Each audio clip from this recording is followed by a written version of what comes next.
Welcome to the Books of Titans podcast, where I seek truth in the world's great books. I'm your host, Eric Rostad, coming to you from the beautiful Books of Titans studio in Franklin, Tennessee. My goal is to read 200 of the great books over the next 10 years and share what I'm learning. I'll talk a bit about each book, tie ideas together from a variety of genres, and share the one thing I always hope to remember from each of the great books. Today I'm going to cover the Oresteia by Aeschylus. This is book 10 for my 2024 reading list, and it's book 13 of 200 for my Great Books reading project. This is the start of Greek tragedy. Aeschylus is considered to be the first writer of tragedy, and there are four great tragedy writers throughout all of history. One of them is Shakespeare, and then the other three lived in Greece. Their lives overlapped. They lived in the same place. They performed in the same city, Athens, and in fact, their tragedy plays would be in competition with one another.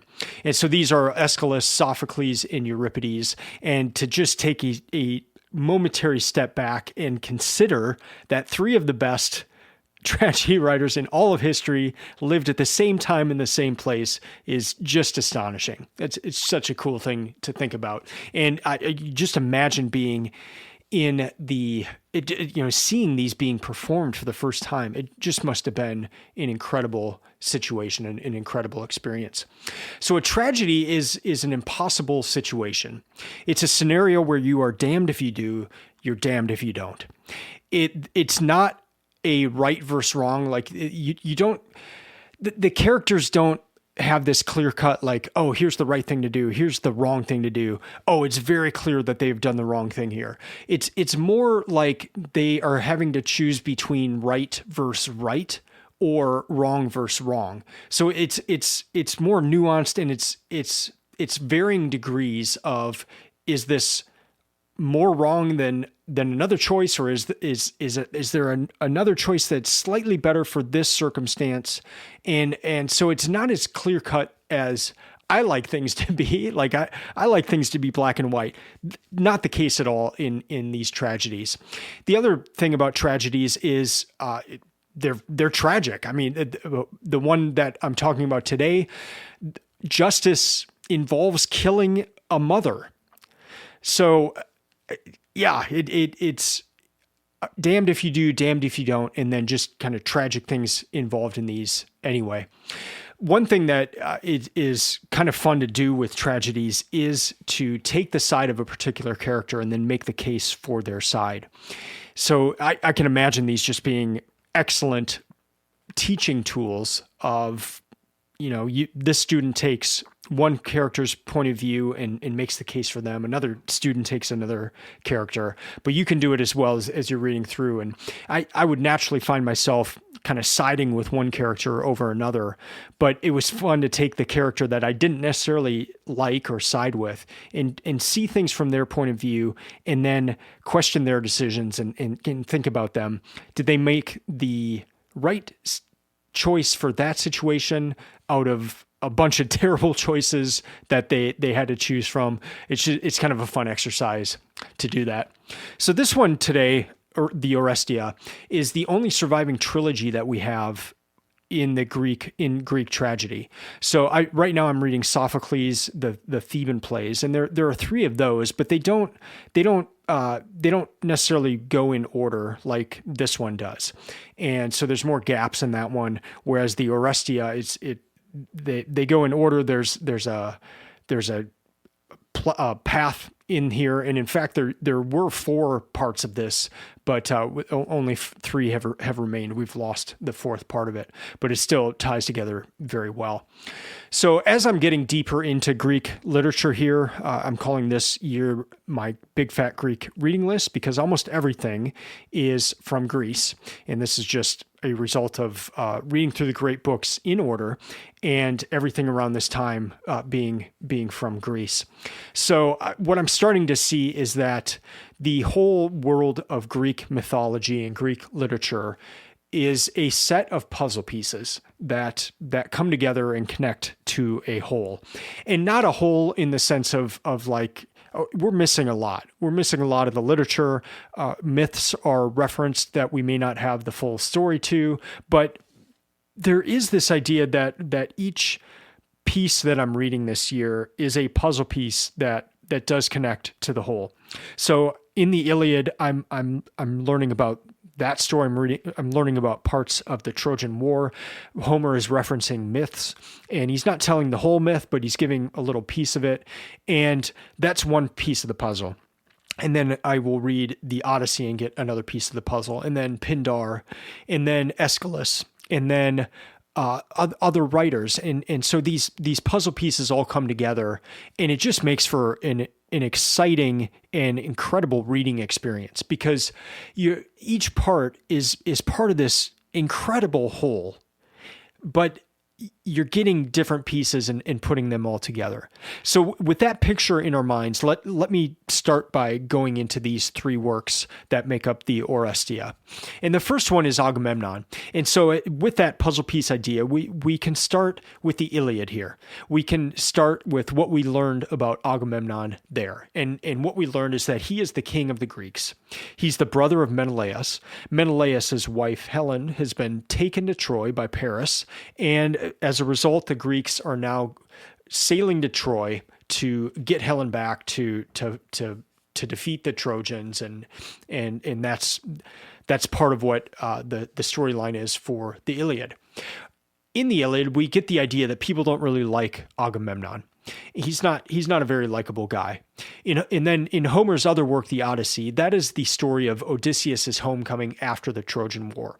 So Agamemnon, this first work of the Greek tragedy of Aeschylus, the Oresteia, the Agamemnon is the story of Agamemnon's homecoming. And it doesn't go very well. He gets home, and his wife, Clytemnestra, welcomes him home by murdering him almost immediately in the bathtub. And at this point, she is also having an affair with Agamemnon's cousin, Aegisthus. And so at this point, we're thinking Clytemnestra is a pretty bad lady, right? Let's go back to that puzzle piece idea. And something that Homer fails to tell us in either of his epics is that Agamemnon sacrificed his own daughter, Iphigenia, to open the way for the Greek army to sail to Troy. This is presumably the first time that the husband and wife have seen each other since that time. And in the Iliad, we find out that that's 10 years. So Agamemnon has sacrificed his own daughter to appease Artemis, and that allows the Greek army to sail to Troy.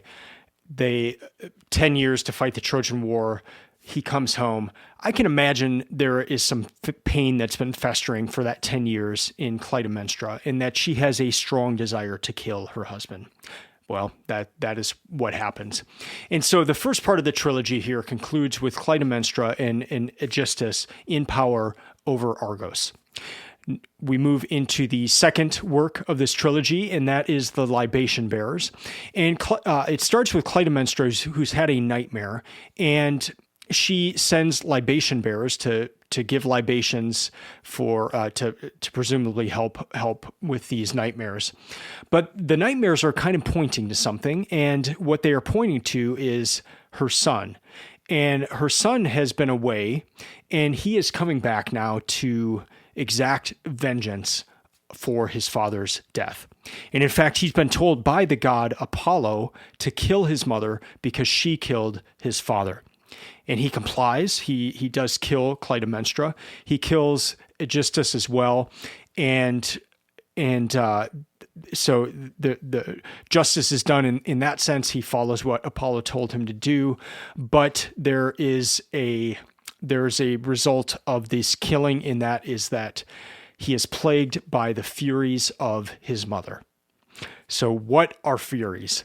When I was reading about these, I just had a hard time getting my mind around what these furies were. Like, how can we relate to them today? Like, what are furies to us? Are they depression? Are they assaults on the brain? Are they where we can't sleep and we just got all these ideas flying through our head, and just, they feel like furies in our head?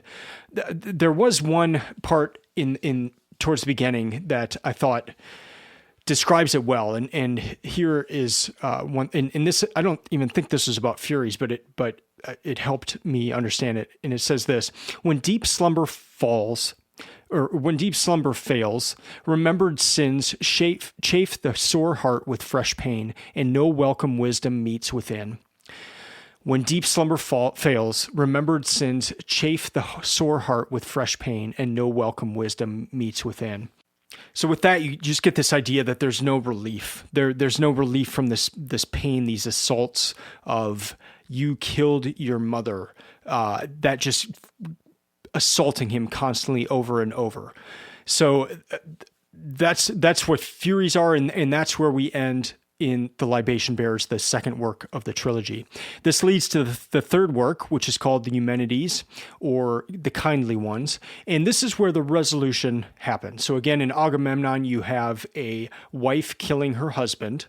In the Libation Bearers, you have a son killing his mother. And what happens now? There's a curse on this house. And is it just going to be killing forever? Is it just gonna is this curse gonna remain there? Are these Furies going to continue to attack Orestes until he just can't take it anymore? What's going to happen? So this is where we discover the resolution, and so the Furies lead Orestes to Athens and to Athena. He needs help. Apollo, the god that told him to kill his mother, has offered a sacrifice, and that sacrifice has purified Orestes of the blood guilt. But that sacrifice cannot release him from the Furies. So these Furies are still attacking Orestes. Something else is needed. And so despite his innocence in the sense of there being justice in his act and Apollo telling him to do it, and then Apollo even sacrificing for him, his guilt remains. And so what do you do with that? And so this is where we arrive with Athena, and she has set up court, and she tries Orestes before 10 judges, 10 of his peers. And the vote is a tie, so it's 5-5, and then Athena casts the final vote to set him free. And so despite having committed the murder, it's justified before his peers and before the law. And so in a story format in this trilogy, you have the establishment of democracy. You have a trial before peers, and you have the ability for something to be decided by words instead of by force or by violence. So this is nothing other than a shift into civilization, and it's contained within this tragedy. It's contained within this work. So you can have might making right, or you can have words in deliberation, and that's the shift that occurs here. So this trilogy starts with vengeance and ends with a peaceful path forward. The Furies who assault Orestes in his mind, they turn into what are called Eumenides, and the title of this third part. In the Eumenides are the kindly ones. So these Furies that are attacking Orestes become the kindly ones, and then they have a new role going forward. So in this trilogy, you start with male and female at war, and then you mix in some adultery to that as well. This is not going to end well. There's already a curse on the house. Now you've got a wife killing a husband, a war between men and women. Then you move into a murder of a mother, a son murdering a mother, a symbolic murder of the source of life. So where does this stop? In the last place I expected a tragedy of all things to go was to the establishment of democracy, but that's what happens here. And it's a truly incredible thing. So let me just tell about the author here for a few minutes, Aeschylus. He was 67 years old when he wrote this, and he actually fought in the Battle of Marathon against the Persians. And so next week I'm going to cover some of Aeschylus's other plays, and one of those is called The Persians. And so he had... he was part of that battle. He directed and acted in his plays, and he is credited with creating the second actor. So before this, people might go to a play and there would just be a chorus. And I kind of think of this, if you've seen Messiah by Handel, you've got a chorus and they're telling a story, but it's a chorus. There's not a single person out there kind of telling more about what happens or giving a monologue. It's a chorus that's telling a particular story. Then comes along Thespis, who introduces the first actor. So now, along with the chorus, you can have a monologue. So maybe the chorus is giving the overall story, but then this first actor can come in and give additional insight or contrast with what the chorus is saying or that type of thing. Aeschylus then introduces the second actor. So now you can start having dialogue between two different actors. And you still have the chorus there, but maybe they take a lesser importance, or they just kind of highlight different groups of people, and then the actors are kind of the main people. So that's the thing you get with Aeschylus. When Sophocles comes onto the scene, he introduces the third actor. And so now you can have drama going on. You can have a lot more going on if you have three people there. So I mean, you still see these things in plays today, in movies and operas and musicals. And so this is really the start of a lot of these different aspects of play and theater. For overall themes for the Oresteia, you've got fate and destiny versus human agency. There's a lot of talk about justice and what does justice mean. There the symbol of nets and the symbol of robes. Those two things play throughout the tragedy. There's the mean. There's this idea of trying to reach something in the middle and not being too far on one side or the other, but trying to hit the mean. There's guilt. There's the curse, and then there's also a lot about the will of Zeus. For reading stats, I had so much trouble with this tragedy. I ended up reading it 4 times, and I couldn't grasp the story. I don't know if this happens to you, but sometimes I'm reading and I get lost. And then if I get lost in that one part, I need to know that part to understand the next part. So by missing the one part, then it just makes the rest of it harder to understand. And so I would get the overall gist of the story, but I knew I was missing a lot. And it really did take me 4 times of reading it. Part of this was also, I had a rough month with work. And so every time I would sit to read, I had theories in my mind, I guess, of work, so my mind would just go to work, and especially if it was a passage that I was having trouble understanding, my mind would just go right to work, and then I would just be lost in what I was reading. So I'd have to go back and try to read again, and so this one took me a long time. It was about 3 weeks of just reading this over and over, and so I read 2 different versions. I read the George Thompson translation, and then I read the Robert Fagles translation. So I started with the George Thompson one, and that's the Everyman's Library. And then I went to the Robert Fagles one, which is the Penguin Classics. And then I returned to George Thompson and then returned to Robert Fagles.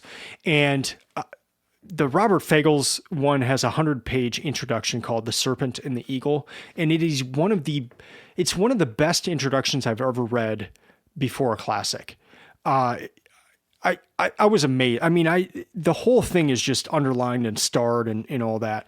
And it helped me so much in understanding the Oresteia. And so if you are going to read this, I would highly recommend the Robert Fagles translation. Try to read it first and then go back to his introduction, and then you'll probably need to read the play again.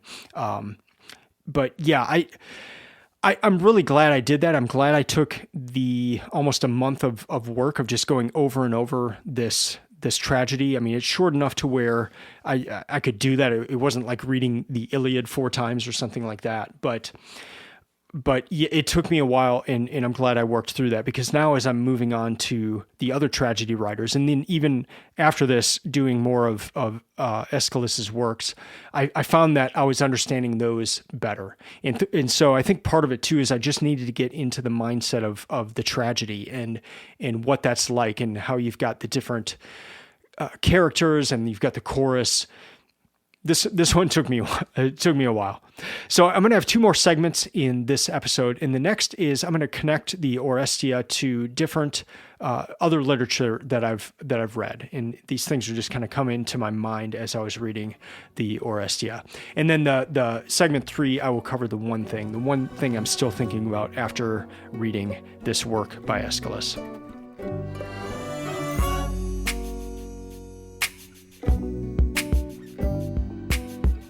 Well, the Oresteia reminded me of a number of other books that I've read, and I want to highlight two of those in this segment. So the first one is Crime and Punishment, and the god Apollo can purify Orestes of blood guilt, but he cannot release him from the Furies, and refers him to Athens and Athena for their judgment. And that reminded me in Crime and Punishment where Raskolnikov, there were two things going on with him as well. So whereas Orestes had this blood guilt, but then the Furies, Raskolnikov had this idea that he could commit murder and get away with it on two different levels. The first level was that of the law, and he was pretty convinced he could get away with it from the law because he thought of himself as this really smart guy, and that murder would not. He'd easily get away with that. But the second piece was the idea of getting away with murder at a conscience level. Could he look at himself in the mirror? Could he commit the murder and not have further ramifications in his own person, in his mind? And so that's what the story goes through. And you realize that there are two different aspects of that. There is a law aspect of it, but then there's also an interior aspect of a crime of that nature.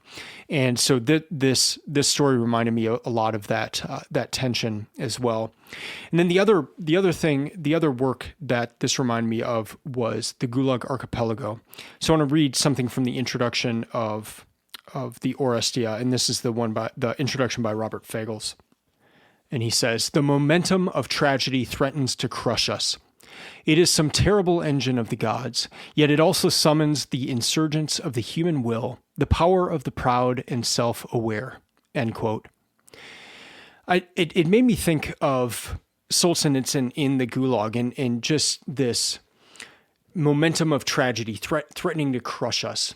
And so Solzhenitsyn, you expect to read about the horror of the Gulag system in Soviet Russia, and you do, but you also read about the human soul and the ability to overcome that. And so in this part here by Fagles said, it also summons the insurgence of the human will, the power of the proud and the self-aware. It made me think of Solzhenitsyn in that circumstance where you have something arise out of tragedy, you have something arise out of suffering, and you have something come out better than what went in. And it seems like an impossible thing. And it ties to what I said earlier about tragedy being this impossible situation. Here, it's almost like an impossible outcome occurs and can occur because it is within a tragic circumstance.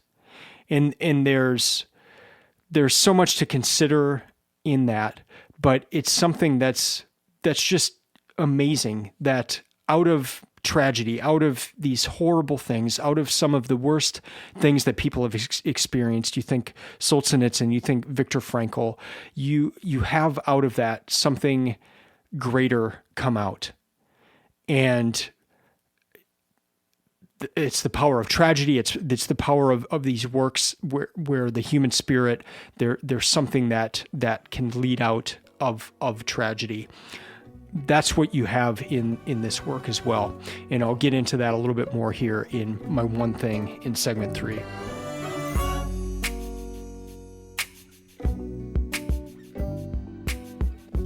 Well, here's the one thing I'm still thinking about after having read this work 4 different times.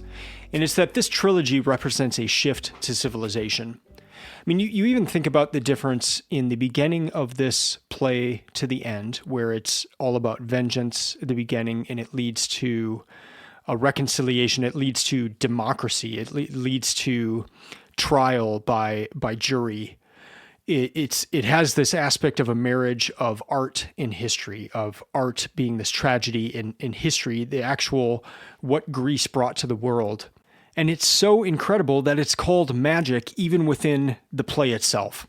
So let me read from the Eumenides, the final part of the play.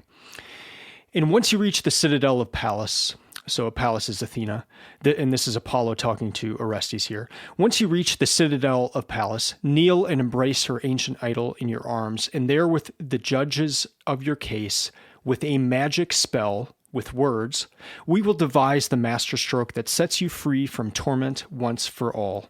End quote. So a magic spell, and the magic spell is to be with words. We will devise the masterstroke that sets you free from torment once for all. You think of a magic trick, and a lot of the times it'll be abracadabra or something like that, and then something happens as a result of the magician's words. The magician obviously is doing actions as well, but there's also this sense of words being a part of that. And in this part with a magic spell, with words, will devise the master stroke. And so Apollo tells Orestes this, and it's an incredible idea that vengeance, bloodlust, even blood guilt can be stopped with words. Words can shift from vengeance to something higher. And so that's where Fagles calls this the marriage of art and history. And so let me read this part from the introduction. How could the trilogy embody so much grief and so much joy at once? Perhaps it arose at a time, never again recovered, when tragedy was so inspired by Dionysus, it could reenact his death and resurrection in one dramatic span. Perhaps the suffering of the Greeks seemed totally constructive. Out of the Persian wars emerged a truly stronger nation. Art and history might conspire. The birth of tragedy and the birth of democracy might be one. It's an incredible thing to ponder. And that is my one thing, just art and history combining in this work, this being almost a source or a record of this shift in civilization, this shift from vendetta, vengeance, blood. I'm going to return violence for violence to the use of words to solve problems, to lead forward, to lead to civilization. Amazing. So this is my first tragedy. It took me 4 times to get it, but I'm glad I read it that many times. And I find that it's now helping me with the other tragedies that I've been reading. If you do read it, I would suggest the Fagles version in translation. Again, start with the play, even if you have so much trouble with it, and then go back to the introduction and then read the play again. But the introduction it's a work of art itself, the one by Fagles. And so I would recommend that one. But this is all so fantastic. I just never imagined the interplay of mythology and story and tragedy and history. This Greek world is just astonishing, and I can't wait to continue on in my year of the big fat Greek reading list. This all sets the framework for what I suppose Plato and Aristotle will be talking about, will be referring to, the ideas that are brought up in these tragedies, these things that don't have an easy right or wrong answer, where there's varying degrees of right and right or wrong and wrong, and people are placed in these impossible situations. So next week, I will continue on with Aeschylus, and I'll cover his other works. So he had over 70 total works, and we've lost nearly all of them. We only have 7 remaining. So we have the 3 I've covered today, and then we have 4 others that I will cover next week. That's it for today. Thank you for listening, and I would love to hear from you. I would love to hear from you, especially if you have read Aeschylus, if you've read the Oresteia, and if you have something to share that I've missed, something you would like to correct me on, something that you would like to share with me, I would love to hear it. I really would. I started this reading project as a way to connect with other readers. I'm trying to learn these works. As you can see, I'm willing to struggle through them to understand them. And so if you tell me something that I've missed or I didn't know, it helps me in understanding these works even more. You can follow Books of Titans on Instagram or Twitter, just at Books of Titans. And then I have a website called booksoftitans.com where I have a ton of resources. I have all my reading lists. I have reviews and podcasts of books going back to 2017. I'll be back next week to discuss more Aeschylus. And until then, keep reading, keep learning, and keep listening. I'm out.